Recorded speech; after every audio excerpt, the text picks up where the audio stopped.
Yo, what's up? I'm KallaTheYapper, and I'm back with another reaction. Today I'm going to react to this video made by Analytical Vibes, my bad, called Arknights Quitfield. Excuse me. Nostrils acting up. I think I may be getting sick. I don't know. I'm going to say this now as to be nuanced with y'all, because I'm always nuanced with y'all when it comes down to my reactions. I did watch a little bit of this video up to about at least the intro segment. The intro segment of the video. And I was like, ooh, this would be a good video to react to. And hopefully get y'all thoughts and opinions about this too. Because I'm not too knowledgeable about every little detail about the complaints people had about Arknights Endfield. The ones that stand out to me that are noticeable off rip were of course, factory and tutorial system, and along with like the gacha system and how it works, right? And then that's about it. But anything beyond that, I'm not really too sure. But hopefully, because he's gonna touch upon it in his own video, as he mentions in the intro. So yeah, that's the point of me doing this reaction. And there's another thing about this video that's also really interesting that I'm gonna dive into, because it's something that I've seen when it comes down to Genshin Impact a lot, or since like I would say 2024 till now, that I've seen a lot. But I'm gonna get into that once he starts talking. Anyway, let's go ahead and start this reaction. Everything's good. Yep, let's begin.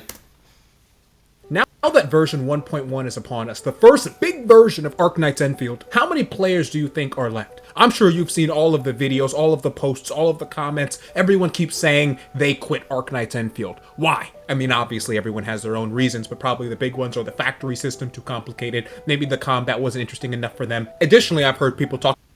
These cheeks on this rabbit girl, I swear. I'm so glad I got this girl on my account. I swear, nigga. I love her fit. About the poor gacha pull economy and pity not carrying over. All reasonable stuff. What's so peculiar about this situation is that no one seems to realize that no one cares that you quit the game, and yet these videos keep getting pumped out anyway. It's almost as though everyone has this unstoppable urge to let everyone else know that they're quitting the game. I know, and this is gonna be, that's the first point that I'm talking about in the video. I know he's gonna dive into it, but like, bro, when it come down to any Hoyoverse game, in particular Genshin Impact, there has been so many videos from niggas who don't even post content on their YouTube channel at all. I'm talking, there's only like 1 or 2 videos on their whole YouTube channel. And guess what happens? They post the one video of those, only one of those 2 videos is about, oh, how I quit Genshin Impact. Why I quit Genshin Impact.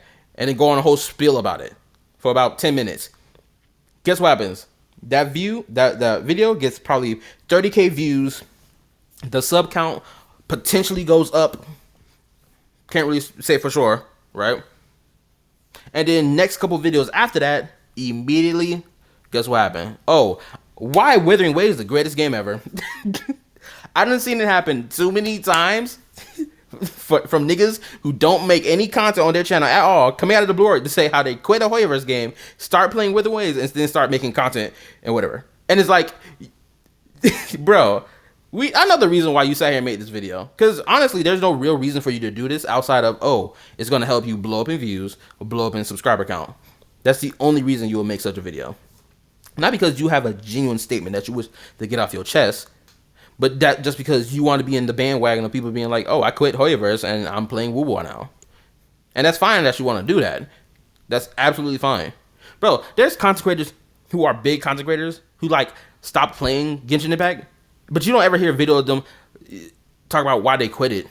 It just happened naturally. They just fell off from the game. Like, there's a content creator named Lori Miliastra, right? She was like a big Genshin fan. In particular, she really loved Mona because of the whole astrology thing, right? I wonder what happened to her content or what happened to her channel, because I used to like see some of her streams or playthroughs or whatever since like 2023, but like since 2024 and 2025, I haven't seen her shit at all. Then I stumbled across it randomly through my YouTube feed. I'm like, oh, there she go. I was wondering where she been. I ain't seen her on my YouTube feed in a while. And 1, because I don't watch her content regularly, duh. And 2, because I can tell that she more than likely fell off playing Genshin because she just couldn't keep up with the game, or she just like lost interest or whatever, right? Because like, who can sit here and keep log in to play a game all the time, a live service game all the time, where you got to keep leveling up your characters and farming them and shit like that, waiting for the next story update, when you can go play other games to fill in that time and waiting for that to happen, right? So naturally, that's probably what happened to her. But she don't need to make a video like that, right? To be like, why I quit Genshin. Like, she don't even need to make a video like that. You should just assume it off rip for the reasons why. She don't need to do it to make views. She don't need to do it to get more subscribers. She already got good subscribers. She already got good views. You see what I'm saying? Anyway, let's get to the video. I've seen multiple YouTubers make multiple videos saying that they're quitting the game. I'm quitting Arknights Endfield. Why I'm coming back to Arknights Endfield. I can't quit Arknights Endfield. The same YouTuber. I call it quit engagement farming. They want the Arknights Endfield community to watch the video or watch their channel, but they don't want to be part of the community. They just want your view. Exactly. And that's a reason. That's another thing too, which I kind of already pointed to. But another reason for why people will even post a video about why I quit Genshin, why I quit Horrorverse, why I stopped playing games, most of the time it's not because they genuinely just are tired of the game. Most of the time it's because they just want to content farm your view, and not the views for people who quit the game. They want to farm the views of the people who still play the game, because they know that those people are going to watch those videos. And it works, because I'm one of them. Granted, sometimes I'll watch probably like the first 5 minutes, and then I'll just be like, yeah, whatever. It's the usual talking points as usual. There's nothing really new here that hasn't already been said by the last person, really. Same shit as always, right? But yeah, they don't want the viewership of people who quit the game. They want viewership of people who still play the game, right? Because they probably know that more than likely those people are going to provide pushback to their reasons for quitting the game. I'm not a person who provides pushback to people's reason for quitting the game. I may disagree with some of the takes they give, but overall, I'm just like, it is what it is. You fell off from the game, it is what it is. It ain't really that big of a deal. It ain't that deep, right? But was it necessary to make a video explaining to everyone in the world about why you quit when you never made content on your channel ever up to this point now? With this one video? It's like, what are we doing this for? Anyway. Or watch their channel, but they don't want to be part of the community. They just want your view. I don't mean to suggest that there aren't things wrong with the game and that you're not allowed to complain about it. I just want to talk about this strange phenomenon. I'm going to be going over 4 things in this video. 1, this super vocal quitting phenomenon. 2, the surprisingly high quality nature of Arknights Endfield in version 1. 3, the 3 biggest, most reasonable, and best articulated reasons people have for quitting the game, and 4, why I almost quit Arknights Endfield. And it has nothing to do with many of the reasons you've likely already heard. Let's jump right into it. This video that I'm making right now isn't meant to be a negative one. I swear, Yvonne, oh my goodness gracious.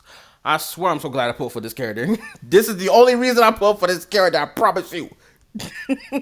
And I finally understood how to build characters in fucking Arknights Endfield yesterday, because I've been playing the game for like a month, and I haven't even been, and I've only just now finished the Eye of the Battle, the Eye of Battle chapter for chapter 1. I finally finished it, I think.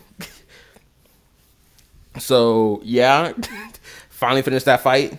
My Yvonne, I built her right. She was doing good. She died on me literally last second. But yeah, I think I'm gonna show it while I'm in the midst of this reaction. For my niggas who weren't there for the stream, hold on. Let me get y'all right. I ain't about to do y'all like this. Hold on. Let me let this shit load up. I ain't about to do y'all dirty. Hold up. Okay,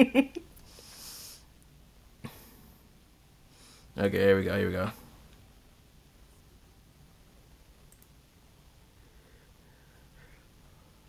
Okay, let me get to this stream. This shit was fucking crazy. Boy, I promise you, if I didn't win that fight, I was gonna be pissed. It was right here near the end. Let me pause that. Somewhere around the end. I was on voice call with my homeboy while I was playing this chapter, because I spent like 2 hours trying to like artifact farm and work on my factory and shit like that before I got back into the main story. I almost ended the stream because my ass had been like, I was up since 3 o'clock Saturday morning, and I didn't go back to sleep until like 3 o'clock in the afternoon, right? Let me show you what happened. This was like the final moments of the fight. I was clutching it hardcore.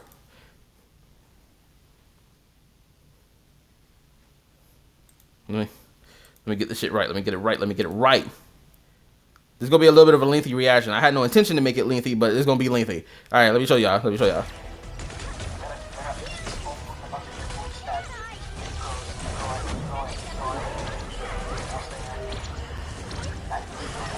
There you run away. Oh shit. Ah. Oh shit. Oh shit. Oh shit. Oh shit. Ah. That mother. Oh, you about to catch the deep. You're not winning this fight. No, you're not. I don't work too hard for this. I just spent the last, what, 30 minutes to an hour building this fucking factory for this shit? You better get the fuck out of my face.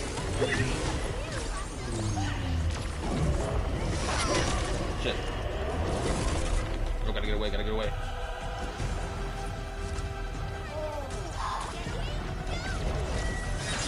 Oh, ah! She's almost there. She's almost gonna get fully staggered. You think? Almost there. Ah! Ah!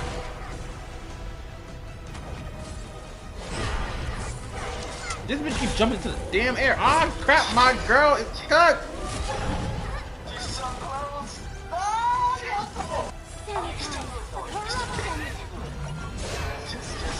Ah! Hold your ass still, damn it. there's a side. Go crazy. Go crazy. Catch the thrust to the chest, bitch. Fuck out of here. Alright, that's enough of that. By the way, everyone else had already beat the game up to this point because I streamed 5 other games and 2 non-gacha. I streamed 5 gacha games, or I streamed 4 other gacha games and 2 non-gacha games, by the way. So you can imagine how long it took for me to get to this point. It took me a couple weeks. Anyway, back to the reaction. Yvonne, I swear I love this woman. It's meant to acknowledge a very strange phenomenon that it was occurring and still is in the I'm not gonna lie. I think they probably use body tracking for this. I don't see them animating this with just like making her move in the whatever the program like this. I genuinely think they use body tracking for this because this movement for her moving the chair around as she's like just fucking around with it while she's working on something on the desk. It's too smooth and too realistic for it to be just like, oh, we just animated her doing that. No, that has to be body capture or motion capture, whatever the fuck it's called, right? You've likely already heard. Let's jump right into it. This video that I'm making right now isn't meant to be a negative one. It's meant to acknowledge a very strange phenomenon that it was occurring and still is in the Arknights Endfield community. The fact that everyone who's playing this game feels the need to announce to the world that they're quitting it. It's so bizarre and strange. This has not been the case in other gacha games. The biggest problem... That's not true. As I mentioned, with Genshin Impact, it has always been a thing for Genshin Impact. Ever since, like, 2023, I would say. Ever since 2023 till now, right? You don't really see them as much anymore, right? But ever since 2023 into like 2024 into somewhere in the early beginnings of 2025, midway 2025, there were so many people posting videos about, oh man, I quit Genshin. Oh man, I quit Star Rail. Oh man, I quit Hoyoverse games. Bro, this type of content exists, right? Homeboy must not have been around long enough to see that content or has never seen that content grace his screen, right? That's the only reason he would make such a statement. But I've seen this content. I've seen it. It exists. Even one of the dudes he showed on his stream, on his video, actually. Right here. Hold up. Let me go back. I want to go back to that screenshot he showed. Where is it? I think it was around here. Hold up. No one seems to realize that no one cares that you quit the game, and yet these videos keep getting pumped out anyway. It's almost as though everyone has this unstoppable urge to let everyone else know that they're quitting the game. I've seen multiple YouTubers make multiple videos saying that they're quitting the game. I'm quitting Arknights Endfield. Why, I'm coming back to Arknights Endfield. I can't quit Arknights Endfield. The same YouTuber. I call it quit. Oh, hold up. I think I may have missed it. Maybe further back than I thought. Let's go back right here. The videos, all of the posts, all of the comments, everyone keeps saying... Here you go. Prime nigga right here. The Gotcha DDG2. Prime nigga. He made a whole video about why he quit Star Rail or some shit like that, right? Then next thing you know, and mind you, he hardly posted any content. Actually, let me pull it up on my phone just to be absolutely 100% accurate. Right?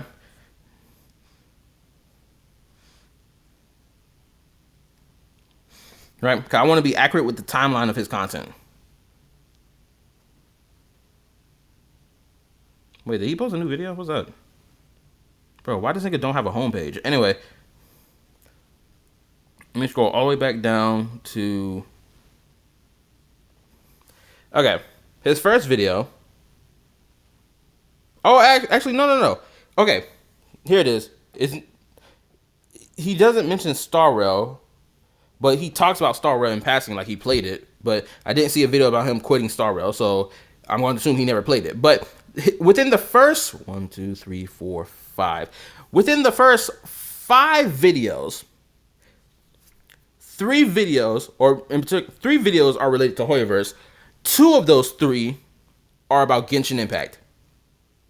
No, hold on, whatever. No, 3 videos are related to Hoyoverse. 2 of those videos are... No, 1 video is related to Genshin Impact. 1 video is related to Hoyoverse as a whole. And then the other video is Zillions versus Withering Waves, which is the better gacha game. Right? Literally. The nigga hardly posted any content on his channel at all before this. His first video was about Withering Waves free-to-play account reviews. He only got 1,300k views on that. Next video was Zenless versus Withering Waves. Guess how many views it got? 29k. Then after that, the Hoyoverse problem, 13k. After that, the actual anniversary, one of the best Withering Waves updates, right? Where niggas were making excuses about the 2.3 update, but being like, oh, 2.4 is the actual anniversary. Bullshit. We all knew it was bullshit. That video, 2.2k views. But guess what got the most views out of the first 5 videos he ever posted? It's why I quit Genshin Impact for Withering Waves. 156k views 9 months ago. It's a monetary incentive to announce to the world why you quit Genshin Impact, and especially if you say why I quit Genshin Impact for Withering Waves. It's a monetary incentive to do so. And then natural timeline of how his content has been moving ever since, from point A to point B, all the way from Genshin, then moving on to fucking Star Rail, and then finally going to Arknights. The worst launch in gacha history, worst devs, free-to-play nightmare, too greedy, free-to-play disaster. Is it time to quit Arknights Endfield? So on and so forth. Blah, blah, blah, blah, blah, blah, blah.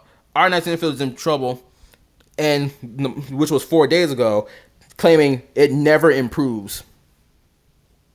And more than likely, he probably provides 0 to no evidence suggesting why it never improves, but claims that it does improve. Anyway, now with that timeline painted, let's get back into the actual reaction. Where was I? I think it was right here.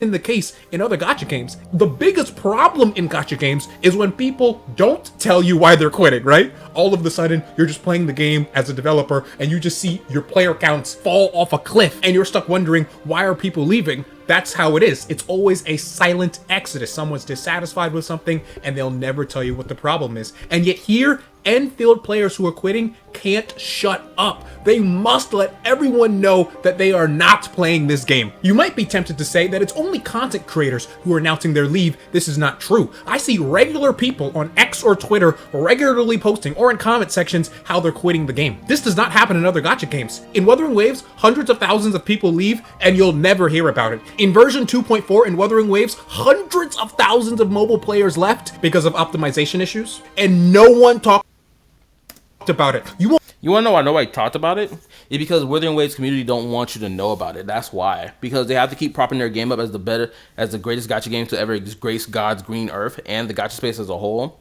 and just the gaming industry as a whole. So they have to not let you know about the issues that the game has. The optimization for storage issue is still an issue. And I'm going to make a reaction to Pharos' video talking about it, because niggas seem to believe that that's not the case. One person in my comment section claimed that no, that's not the case. But Others in my comment section are like, no, that is the case because my device that I played the game on can't even support the game any fucking more because of the optimization related to storage space. Anyway, of thousands of mobile players left because of optimization issues, and no one talked about it. You won't find a single YouTube video on it. Sure, you might find some YouTube shorts or little videos here and there, but literally it was dead content. In Genshin, back when Genshin had their little exodus of people who were unsatisfied because the game wasn't making improvements, sure, content creators said they were going to quit the game, maybe like Mtashed, but most people who are like regular people playing the game didn't say it. This is the only situation where both regular people and I wouldn't really agree with that, saying that regular people didn't announce that they were quitting the game. They did announce that they were quitting the game in the comment sections of these content creators and even on Twitter and whatnot. That was a thing. So I wouldn't agree 100% that normal people weren't quitting the game. They were. I 100% believe that they were.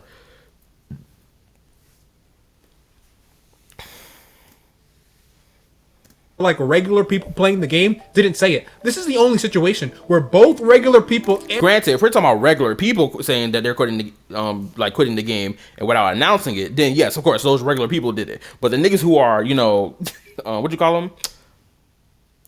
What do you call these people who are chronically online? These individuals keep yapping about how they're going to quit the game, this, that, and the third. Now, those were the individuals who worked, you know, yapping out loud about why they're going to quit the game, blah, blah, blah, blah, blah, right? Regular people, they were the ones who just quit the game. They didn't need to announce it to nobody because that's how a normal person does. They don't need to announce to the world, oh, I'm quitting the game. The only time you need to even say that should be to your friends, honestly. Oh, man, you still play that game? Nah, I dropped that game. I'm not interested to play it anymore. That's the only context it should be in, really. Like regular people playing the game didn't say it. This is the only situation where both regular people and content creators are yelling into the void. Here's what really doesn't make any sense to me at all. Some of the reasons given for why people quit the game doesn't even have anything to do with the game in the first place. The fact is that ever since Genshin Impact blew up in the West, the gacha space has been oversaturated with gacha games. It's just been gacha after gacha, release after release. When will it end? Every day we all say to ourselves, I'm never picking. I'm pretty sure this is either a character demo spoiler or this is a story spoiler on my screen right now. I can't even tell because I haven't gotten to this point in the story or into the 1.1 story. I haven't even gotten there. I just finished the 1.0 story, I'm pretty sure.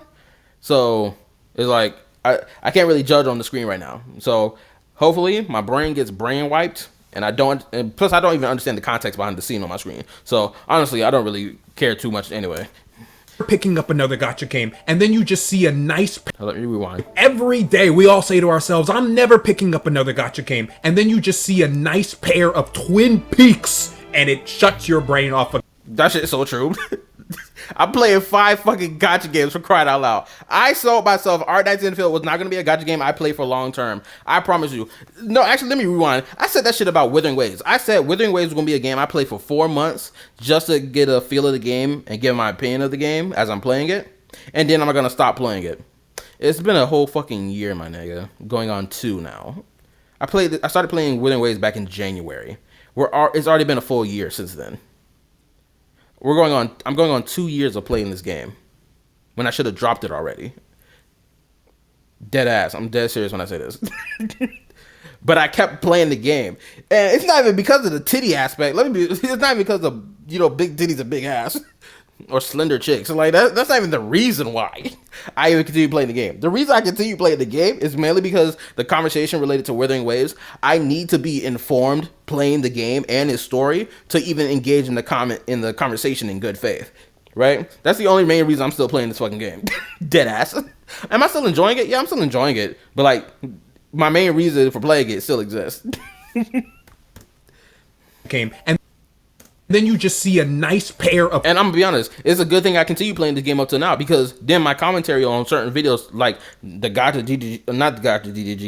Nigerian perspective and his takes related to Withering Waves, story and whatnot, and its game overall, like I wouldn't be able to give my good faith takes about it or good faith pushback arguments about it related to the shit that he says if I didn't play the game. Of Twin Peaks. and it shuts your brain off again. Jesus Christ. Everyone has been playing too many gacha games. It's just a real life job every day, and we're all sick and tired of it. So then, when a new gacha game comes out, everyone's expectations for what that gacha game should achieve increases. Everyone is looking for that new gacha high, a way to feel young again or feel like you can sink hours into the game and lose track of time. So it's not as though Arknights Endfield is bad, even though there are systems in it that are. It's that our expectations have increased. Now, I'm not casting judgment on whether it should or should not be the case. Right? I don't mean to say that we should have low expectations of new gacha games. I'm simply acknowledging that when people played Arknights Endfield, they had a level of expectations for that game that did not exist for Genshin when Genshin came out. And since Arknights Endfield didn't meet these impossibly high expectations, especially concerning content or end game or various other aspects, This is true. What he's saying is true in context, because no one had an expectation of Genshin Impact when it released. Obviously not, because for a lot of people, Genshin Impact was their first gacha game. So naturally, they didn't really have an expectation. They were going in blind, right? But now, after the release of Genshin Impact, people have an expectation now, right? And that expectation is be better than Genshin Impact, be better than Hoyoverse. That's the expectation now. It has nothing to do with writing, nothing to do with graphics, nothing to do with none of that shit. It's entirely based on being better when it comes down to this gacha system and just being a better open world game in comparison to Genshin Impact. That's literally the expectation now. Right? And it's literally, how can I say, it's kind of like bottom of the barrel expectation. Or it's like a slightly higher bar of expectation than, where Genshin at.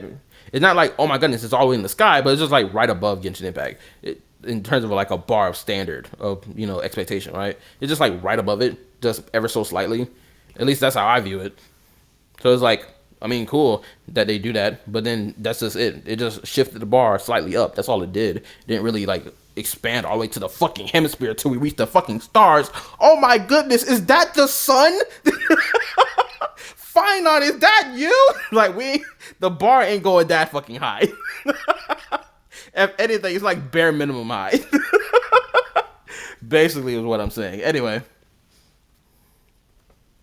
When people played Arknights Endfield, they had a level of expectations for that game that did not exist for Genshin when Genshin came out. And since Arknights Endfield didn't meet these impossibly high expectations, especially concerning content or endgame or various other aspects, they quit the game.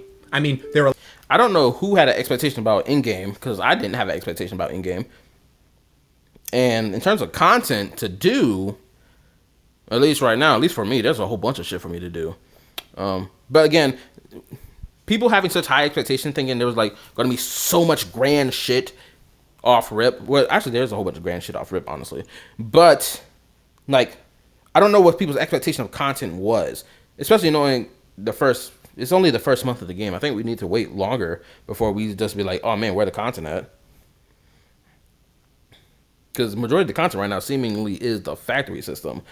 Right? Again, we don't really have much areas to explore in the game right now, especially when the majority of the areas to explore in the game were a part of the story content. So literally, you can just explore the entire area. Boom. Now you have to wait for the next update, honestly, after you binge all that within a month or within a week, because some niggas just beat this shit within a week's time, which I find crazy to do. What type of free time you got in your hands to be beating it so fast? Anyway, actually, that shit sounds crazy out of context. Anyway, back to the video. Especially concerning content or endgame or various other aspects, they quit the game.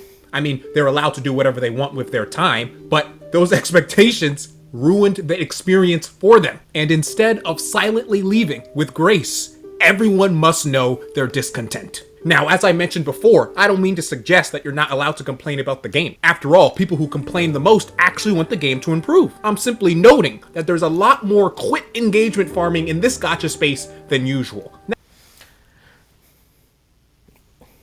I'm a little iffy on the whole thing of like everyone who, complains about the game, want the game to do better. I'm a little iffy on that, especially with this whole Wuwa versus Genshin or Wuwa versus Hoyoverse and every fucking game they pump out bullshit that's been going on.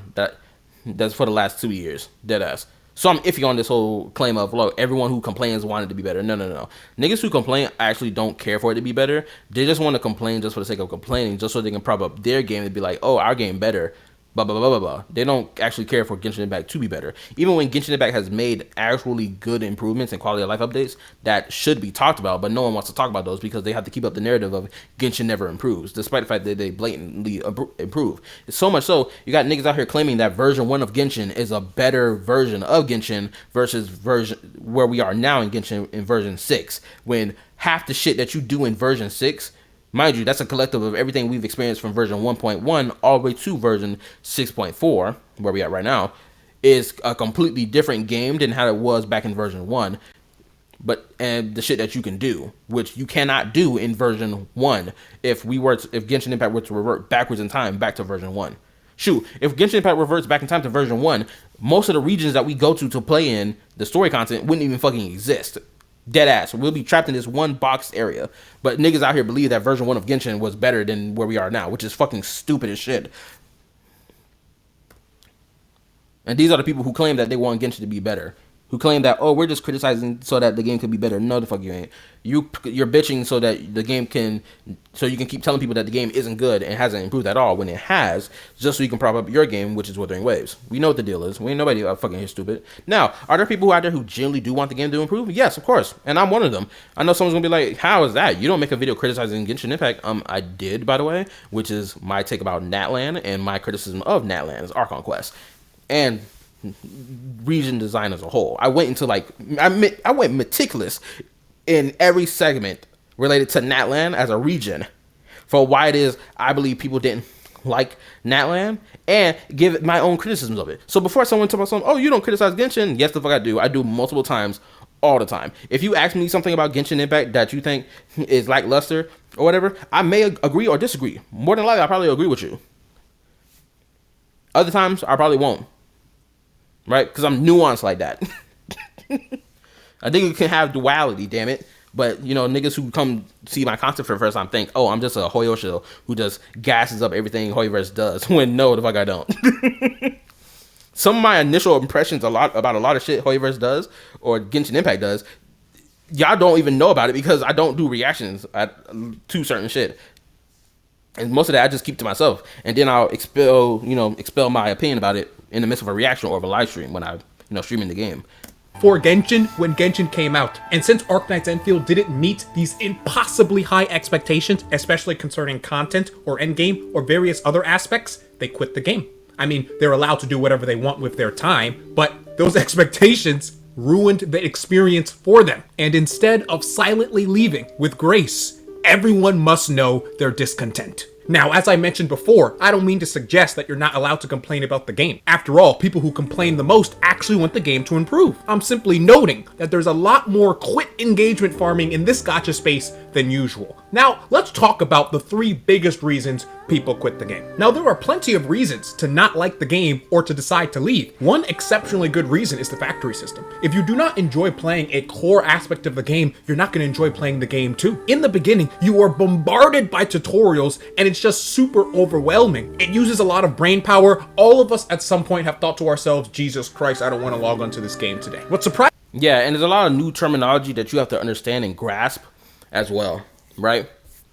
Genuinely. And this is coming from a nigga who's only just now grasping a lot of the fucking systems that I did the whole training shit for and using it in practice. Like, I'm only just now using most of this shit in practice. And some of it is thanks to, like, niggas who come to my stream and tell me, yo, how I should do this, that, and the third. And the rest of it is from my homeboy and from my personal friend Discord helping me as well. So it's like, and some shit I've done on my own by myself without even realizing I created fucking med packs or whatever to use in battle that activates by itself, right? Had no idea I sat there and crafted that shit. Didn't even realize it until my friend pointed it out to me. He's like, oh, you already crafted med packs. Or he told me to craft some med packs so that I can survive the boss fight that I recently just beat, right? That I showed you earlier, right? I was like, oh, wait a minute. I think I did. Let me go back to my factory over here. And I was like, oh, shit, I did craft this. I crafted med packs already. I got a whole bunch of it. I got like over 600 of this shit. I was like, oh, I didn't even know that. I didn't even know I crafted that. I crafted something useful without even realizing it. You feel me? So it's like, yeah. Shoot, I hate that some plants can't be fucking put in the damn planting machine to then continuously make more of the plant for some weird ass reason. I don't know if there's a fucking, it's just like, it just isn't compatible with the machine to do it, or I have to unlock or upgrade the machine more to unlock that compatibility. I'm not really sure. That fucking top of popper flower or some shit can't even create more of it. I'm trying to create an infinite number of that, but I can't. But anyway, back to the video. That's enough of my rant.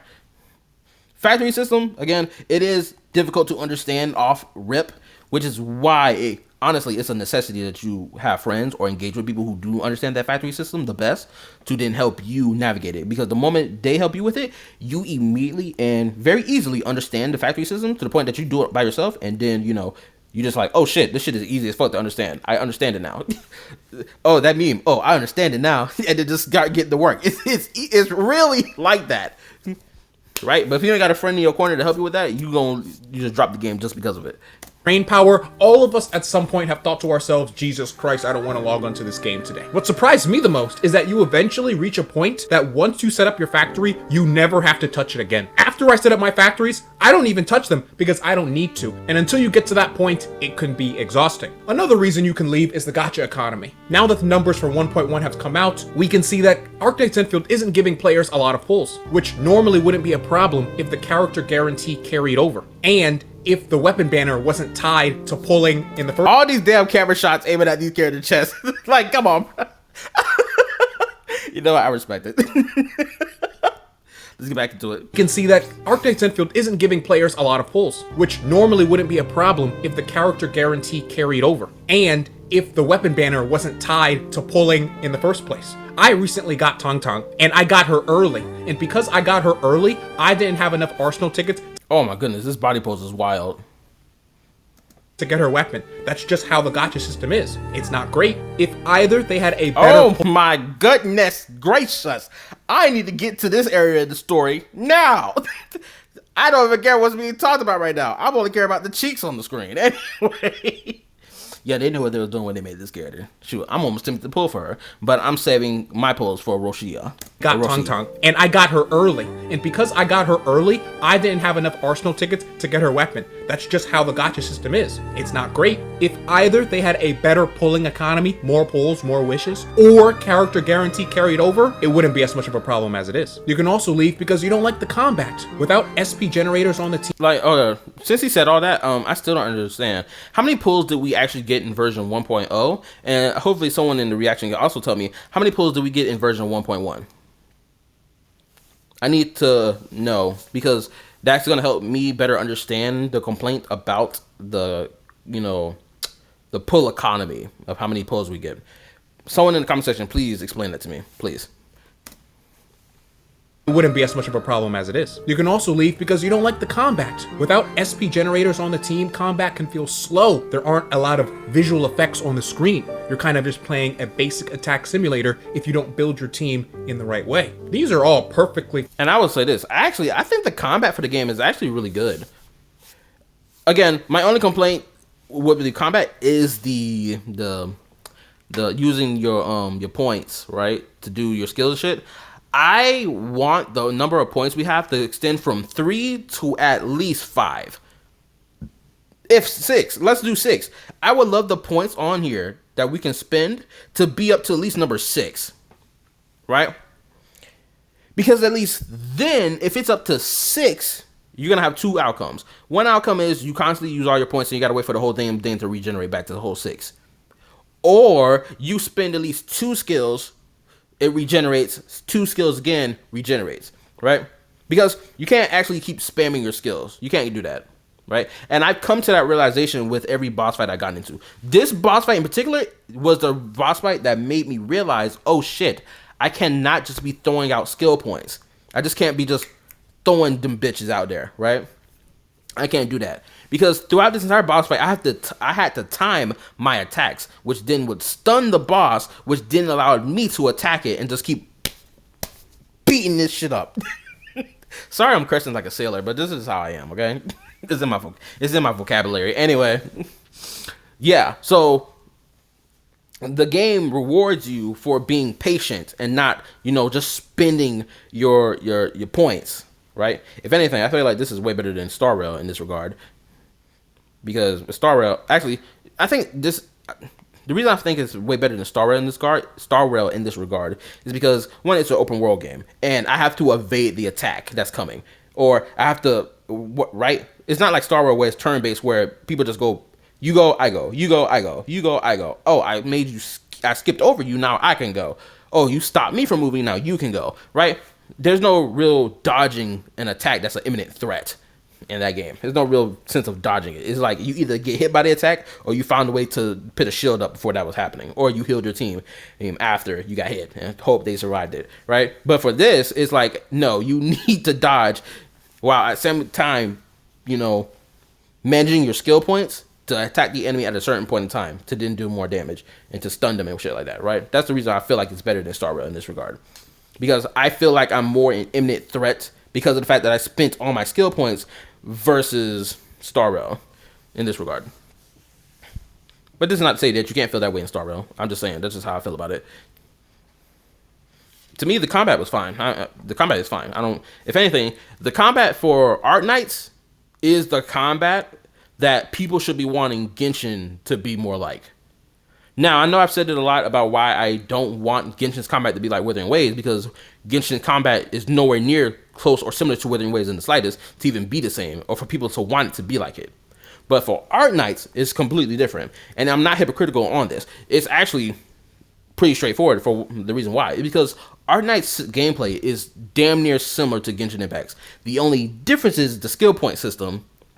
That's the only difference. Outside of that, you essentially do elemental reactions in this game. Right? This game is so close to Genshin Impact, it's not even funny in terms of its combat, right? But the things that make it different from Genshin's combat is, one, as you see on screen, the playable characters on your team are on the field. That's something Genshin Impact doesn't have. I would love for my characters in Genshin Impact to be on the field. So that means they are applying their elements. They're doing their basic attacks. They're doing whatever, right?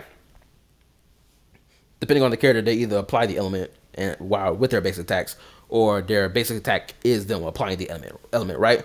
I would love that to happen in Genshin Impact, because then I can have all my characters on the team. Then I can just tap a button to be like, okay, you do your skill, you do this, you heal, and then I'm still playing as my DPS, just stacking that shit up to then, hit the opponent and kill their ass, right? That would be so cool to have. I would prefer this to be in Genshin Impact's game than what the fuck Wuthering Waves got going on. Dead ass. And even the whole, what they call it, battle skill, I think the battle skill thing is also cool. The idea that you can trigger that to cause your team to just go one after the other, slapping the opponent with attacks, is freaking tough to me, personally. I love that. Dead ass. Right? That I would also love that to be in Genshin Impact, because it's closer to home to Genshin Impact than it is to fucking Wuthering Waves. In between both Wuwa and Arknights, between what game is closer to Genshin, it's fucking Arknights by a landslide. Right?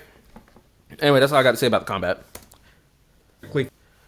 Playing a basic attack simulator if you don't build your team in the right way. These are all perfectly fine reasons to leave, but they don't just leave. They first let you know that they're leaving, and then they leave, and then they might not even leave in the first place. It's crazy. And here's what's worst of all. Arknights Endfield is super high quality for the first update of a gacha game, and no one seems to realize it. It's certainly more high quality than the first update for Genshin Impact. And I play Genshin Impact. This is not me hitting on the game. This is simply me accurately comparing version 1 of both games on debut. If we look at how many cutscenes Arknights Endfield has, it will shock you. This is the first version of a new gacha game, and it has an unreal amount of cutscenes that function wonderfully. High quality, high effort cutscenes. These cutscenes are Wuthering Waves level combat with Genshin level stability. People look at these cutscenes and they take it as a matter of fact that the game should be this good. Completely. I agree. I'm not even gonna push back on it. I'm not gonna push back on it. It's true. I fucking love the cutscenes in this game. It's fucking immaculate.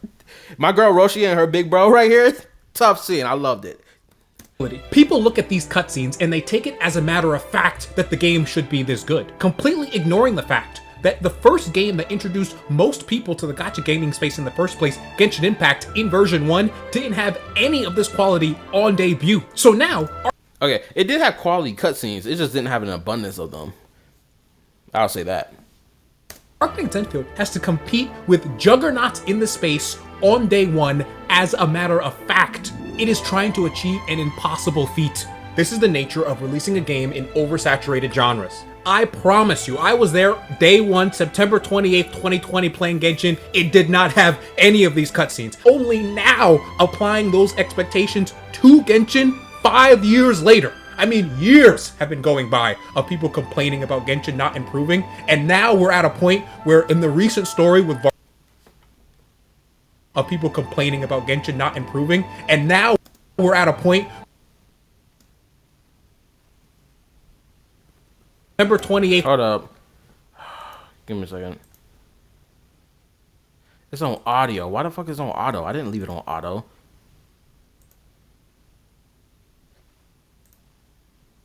Wait a minute. Ah, shit. Hold up. My internet disconnected at one point, but I don't know when that happened, but it did. Alright, internet has reconnected. Alright, hopefully I'm good to go. 2020, playing Genshin, it did not have any of these cutscenes. Only now, applying those expectations to Genshin 5 years later. I mean, years have been going by of people complaining about Genshin not improving, and now we're at a point where in the recent story with Varka, they actually have this sick animation, and all of the Genshin players are saying, oh wow, Genshin has really improved, look at this animation, when other gacha games have been doing that for years. Technically speaking, Genshin is popping off right now. Somewhere in the middle of Nodcry, the stories got really good. I wouldn't say the story got good somewhere in the middle of Nodcry. The story was good at the start of Nodcry, I would argue. Right? The story was good. I still stand in the position that Natlan's story, even with its good moments, there were some problems with it that, you know, kind of dropped it down in quality. But we kind of went back up in quality with Nodcry. Right? I still stand on position. Sumeru was hot. Fontaine was hot. Natlan, it was a simmer while getting slightly hot, and then Nodcry has been fuego. We're in fucking hell right now. We're cooking. It's the lake of fire in this bitch. Right? And I say this in a good way, not in a bad way when I refer to Nodcry, because it's been fucking fuego, my guy. It's great. It's immaculate. Probably one of, if not the most immaculate story the Genshin Impact has ever, you know, released in terms of story. Deadass. Probably number 1 right now. Popping off right now. Somewhere in the middle of Nodcry, the stories got really good. I wouldn't know. I haven't played it, but that's what everyone is saying. Oh, then I'm telling you right now, it is good. It's great. Go play it. It's just me trying to contextualize what in the world is going on here. How everyone's mind has kind of just been psyoped with expectations since Genshin's release. Arknights Endfield is a phenomenal game, crushed under expectations put upon it with a couple problems. To clarify, I'm not saying that Genshin caused the expectations. I'm saying that when Genshin released and opened everyone's mind to the new world of gacha games, it allowed people themselves to increase their own expectations each subsequent release of a new gacha. I would argue against this because of the fact that people have been hammering home. Everybody in the damn gacha space this way has been hammering home that Genshin Impact was the one that set the bar. And because of Genshin Impact setting the bar and not succeeding to push that bar even higher because of the fact that the game didn't like make certain quality of life updates and shit like that, right? People have been pushing that every new gacha game that come out, whether it's from Hoyoverse or from outside of Hoyoverse gacha games, that the game needs to be better than Genshin. And it's always been the thing ever since. Ever since 2023 till now, ever since the release of Star Rail till now, it's always been the case. So I would say the blame is on Genshin because of people not accepting that Genshin Impact wasn't going to be the game that they thought it was going to be when they announced that at the time that, oh, we weren't going to make certain in-game content because, oh, it was going to bring anxiety to our players or like certain quality of life updates not being done. And it's just like, okay, why haven't we done this shit yet? It's really easy to do. Why haven't we done it? I know some people will be like, where are the artifact loadouts? If Star Rail can do it, which I'm pretty sure Star Rail does have artifact loadouts, no? Someone correct me if I'm wrong about that. But anyway, Star Rail has a skip button. People want to skip button in Genshin Impact because they're uninterested in the story, so they want to skip it. Okay, valid. Skip the story, right? Genshin Impact has no skip button. There's no reason why it shouldn't have a skip button when there's other 2 games that's released after it have skip buttons. Genshin Impact, you can't go replay story content at all. You have to go through the archive to re-listen to it via dialogue boxes and, animated cutscenes, right? But for Zenless and Star Rail, they have both of those things all together, and you can just go replay the fucking story content as a whole for both games. Especially now with Star Rail. Bro, the moment I saw that Star Rail shit, I was like, oh my goodness, I can literally go rewatch the entirety of the Amphoria story like it's a fucking movie, twin. This shit is great. I want that from Genshin Impact, right? And I think pinning the blame on Genshin Impact for why these expectations even exist for any future gacha game is accurate to do, or it's once valid to do, knowing that Genshin Impact, for a lot of people, failed to be something greater, right?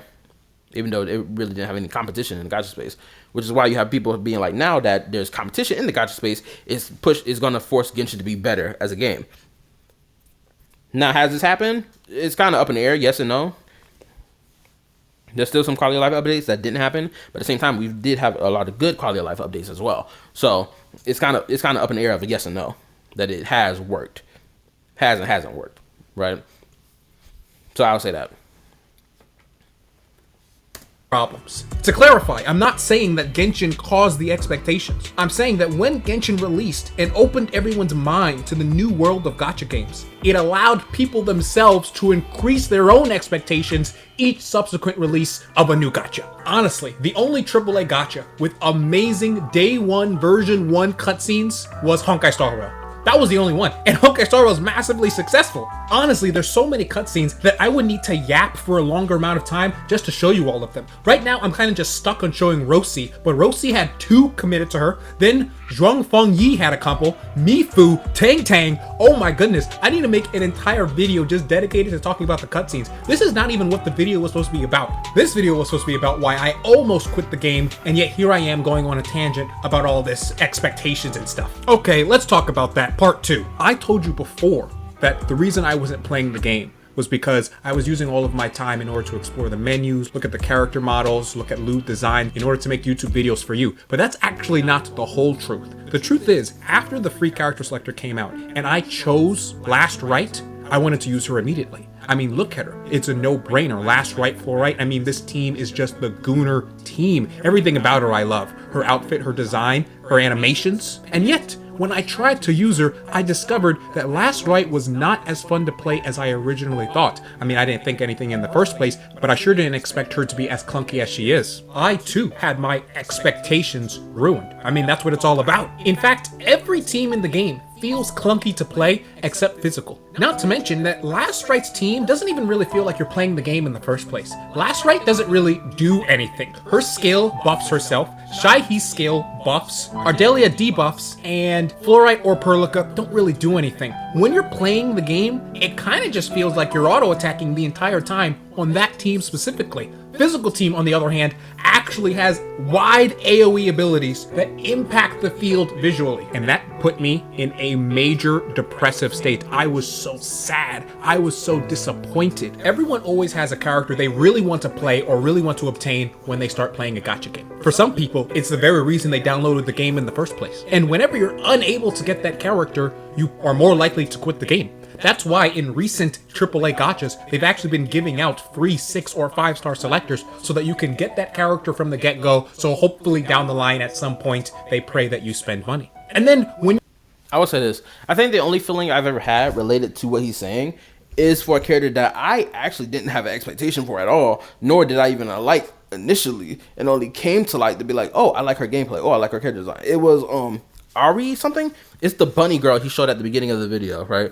With her butt cheeks out, right? Bunny girl with the black armor or whatever, using a spear. Her. When I got her, I was like, ooh, I like her design. Ooh, let me use her. Let me build her, right?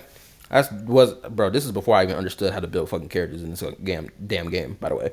So, for me, I was like, I really fucked with her gameplay. I loved with her ultimate. I liked how she did like this thrusting thing, depending on like if you initiated her skill or not. I'm not really sure how you activated it, but she did this thrusting attack. I was like, oh, that's cool. She does that extra thrust.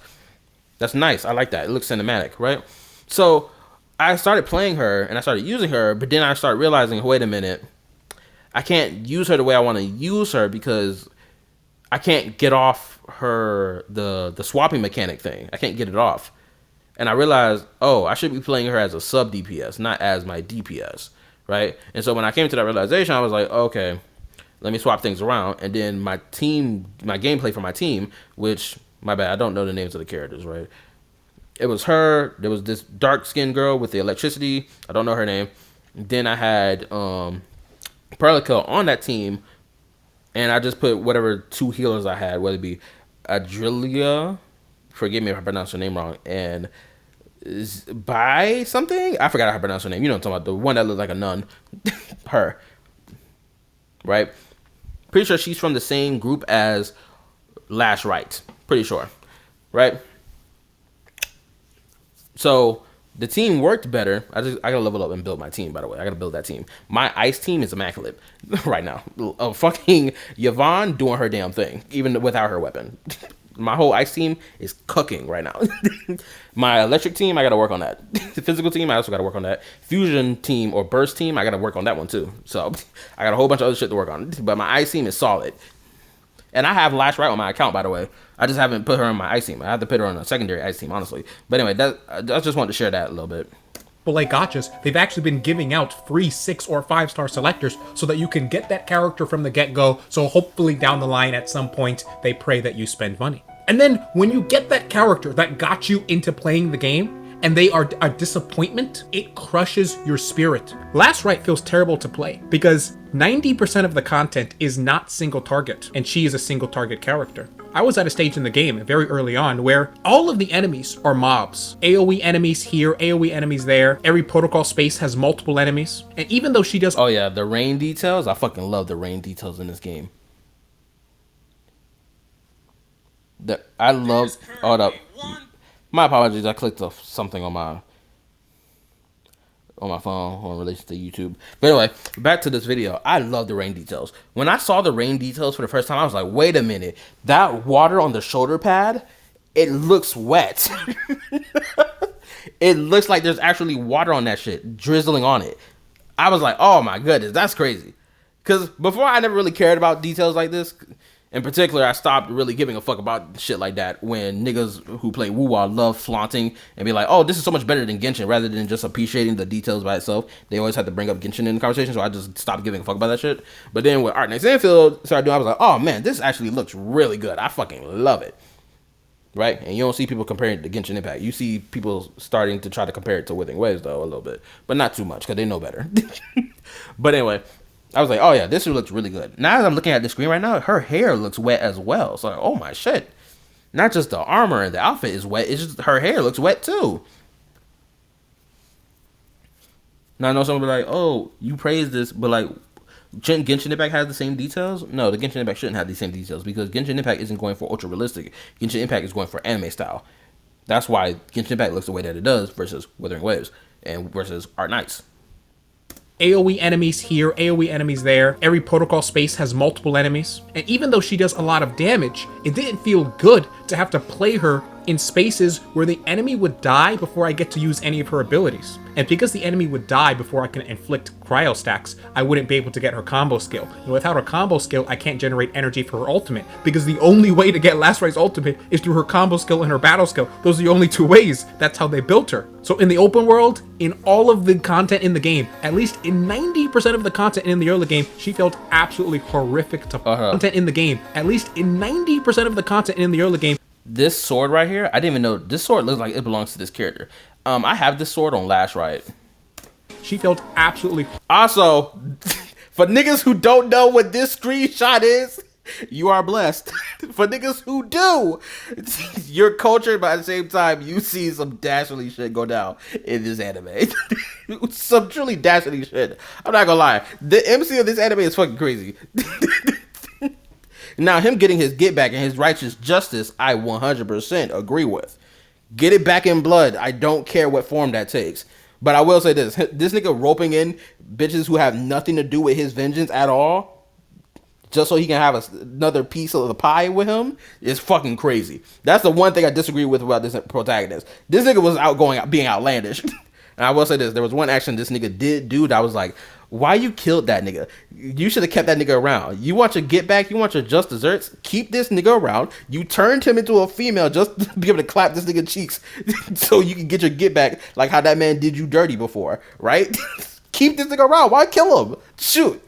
If someone did me dastardly dirty in such a villainous way, you better believe I ain't killing their ass. They staying alive and I'm clapping them cheeks. It ain't gay if it's get back. I stand on this position. Anyway, let's continue. Combo skill and her battle skill. Those are the only two ways. That's how they built her. So in the open world, in all of the content in the game, at least in 90% of the content in the early game, she felt absolutely horrific to play. It wasn't until recently, until I decided to abandon her. I said, okay, last right, I give up. I can't make you work. I'm not enjoying the game. I need to find something else. I'm going to return back to the first team that I really enjoyed playing, and that was Edmund and Chen Yu. And then I also decided at the same time to abandon all meta. I don't like playing Ardelia. She's broken, she's super strong, but Ardelia has the same problem that Last Right does. All of her buffing is single target. Every tier list puts her... Oh, Ardelia. I think that's maybe the character's name I'm thinking that I was talking about earlier. The bunny girl, Ardelia. I think that's her name. Problem that Last Right does. All of her buffing is single target. Every tier list puts her at tier 0, and I'm sure that's great. But for 90% of the game, that's AoE, she's completely overrated. Now, tier lists aren't based on 90% of the game. They're based on the hardest content. But the hardest content hadn't even released yet when the tier list came out. So everyone's judging how they're going to build their team on tier list based on content they couldn't even complete. It's just a broken formula. So I abandoned all meta. I decided I like Ember. She works in physical teams. I slot her in. This was before Ember raised her rank in the tier list, before they reworked it. This was when everyone considered Ember bad. I use Edmund, I use Chen Yu, and all of the fun has come back. This team actually has AoE capabilities. I feel like I'm using abilities when I play the game instead of buffing one character. Last Right's entire team is just buffs. It's entirely possible that other people are having similar experiences to me. An experience where you kinda have fun with the game, but because you're focused so much on meta, it's ruining or taking away from your experience. And I just want to tell you, abandon all meta, at least most of it. The most important aspect of the game isn't to have the strongest team, but to have your strongest team filled with all the characters you like that can still trigger each other's combo skills. That's the most important thing. Ember literally doesn't really do anything in the game, but she does do something in my pants, and that's the only place where it really... Ah, man, I'm loving this video, bro. I'm loving your jokes. I ain't gonna lie, bro. One of the reasons why I subscribe to you anyway. I'm gonna go hit that like button right now. Because you're killing me with these jokes, bro. Oh my goodness. In the game, but she does do something in my pants, and that's the only place where it really matters. I'm not gonna lie, I be trying to crack some of these jokes in my discussion videos, but like since I'm so ultra serious in them and I'm like locked into what I'm talking about, I don't bother cracking jokes in it. I need to like start adding jokes to my discussion videos when I do them. But she does do something in my pants, and that's the only place where it really matters. But she has a small synergy. Also, that nigga ain't lying about that statement. That's the only matter. That's the only matter that honestly is the most important when it comes down to these characters. It's something that they do in my pants. I agree. Here.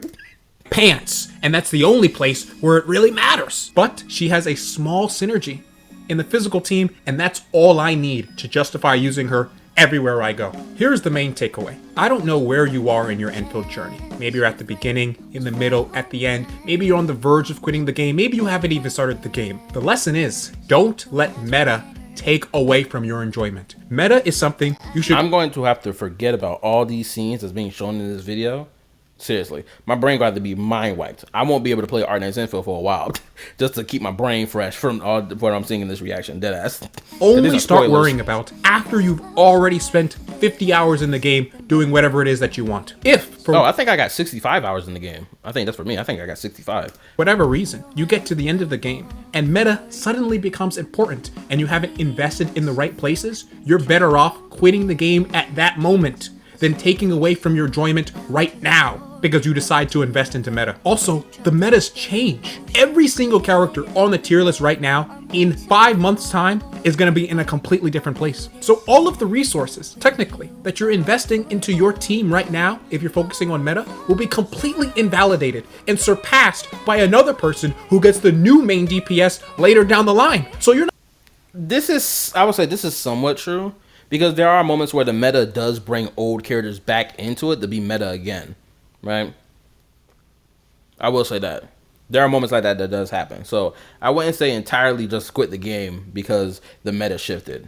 I would say adapt to the meta shift. Adapt to it. Don't just sit here and just like let your team fall to the wayside, especially if you actually do want to engage in the meta or engage in the in-game content and you're not seeing a result with the team that you built. Build another team. Yes, is it going to take that long? Yeah, but at the same time, you're playing a team building game. And at this point in time, you should have a whole bunch of characters that you got from the standard banner or from trying to attempt to pull for a limited character. You should have a whole bunch of characters at this point. So there's no reason why you can't build a team together to at least try to beat that in-game content. Or at least attempt to beat it. Right? and surpassed by another person who gets the new main DPS later down the line. So you're not wasting your resources if you invest into your current team. Instead, you play the team that you want. 3 months later, the new DPS comes out and you just say to yourself, yeah, you know, I had my fun. Time to actually destroy some enemies, get that new DPS, and that DPS will surpass all of the damage of all of the current DPS characters that everyone else has been investing into. That is the nature of gacha games. And you can use that to your advantage when you're deciding how you want to spend your time, what resources you want to use, and how you want to play the game. And through using it to your advantage, you get to... I wouldn't say that every DPS that comes out after the new one just surpasses the last one in damage. I wouldn't say that's the case. I would say that that's only the case for like certain DPSs. That's like, oh my goodness, this is the premium DPS of the entire version update, right? Not the one that just came out last month. Right? Granted, there's other situations where that is the case, like for Star Rail. Everyone knows that Star Rail at one point in like latter end of version 2, the new DPS kept, was able to do more damage than the last DPS. And I didn't really hear people specify saying that it's because of their best in slot team member allowing that to happen. I was always seeing that it was because the DPS themselves just was that stronger than last month's DPS. It was just that much stronger, right? Which is why Star Rail's tier list changed the way that it was. That's why people started complaining about power creep in the game. This and the third. Extract. And if someone has information to provide that's pushback against what I said, please provide it so that I can be a little more educated on something that maybe I missed because I didn't really dive too deep into that conversation. I just know that conversation was being had. The maximum amount of enjoyment while creating the minimum amount of pain. And then later down the line, you can get both enjoyment and strength at the same time. And pain, don't forget that. You're gonna have to, that's required. Because of power creep. Now, this doesn't mean I'm never going to play Last Rite again, or Floor Rite. I like the characters too much. But what it does mean is that after I've reached a certain point of strength with my AoE physical team that's largely responsible for clearing the open worlds, protocol zones, and everything else, when I actually start tackling the single target content, that's when I'll start building that team out too. Fortunately though, Tang Tang's coming out and she seems to solve all of the AoE problems that exist in Last Rite and Yvonne teams, which is the main issue I had in the first place. So who knows, maybe I'll pick up Tang Tang and get back on that team because those are undoubtedly my favorite characters in the game. Oh, well this was a good video. Yeah, I did see this video right here pop up on my timeline. And I can't even tell if this is well, it's not beef, but knowing how Saint Tontas moves, he might likely would turn this into beef between him and this consecrator. Analytical vibes. But anyway, yeah, this was a good video. I enjoyed it. I think I said everything I need to say in this reaction because this is a pretty long reaction as it is. I started this reaction around 12 o'clock or 12:30, 12:15. So it's already like, what, 1:30? What is that? 1:22 in the afternoon already? So it's like, yeah, this is a lengthy reaction. I said everything I need to say. Tell me how y'all feel about this video in the comment section below. Like, sub, turn on the notification bell, join my YouTube community Discord. The link is on my channel. Download the Root app and join the Root server as well. Check out my yapping topics and yapping reaction content. Playlists for both sets of videos are available at any time to watch. I stream 5 gacha games, those being Genshin Star Rail, Wuwa, Zenless, and Arknights Endfield, and 2 non-gacha games, those being Gravity Rush Remastered and Face Samurai Remnant. I will be adding 2 more games to that list of non-gacha games, those being Tales of Berseria Remastered and Ninja Gaiden 4. And I stream here on YouTube and YouTube only. So, you know, sub, turn on the notification bell so you'll know when I stream. What else? Nope, that's about it. That's all I got to say. This is KallaTheYapper signing out, and I'll see y'all in the next reaction or discussion video. Peace.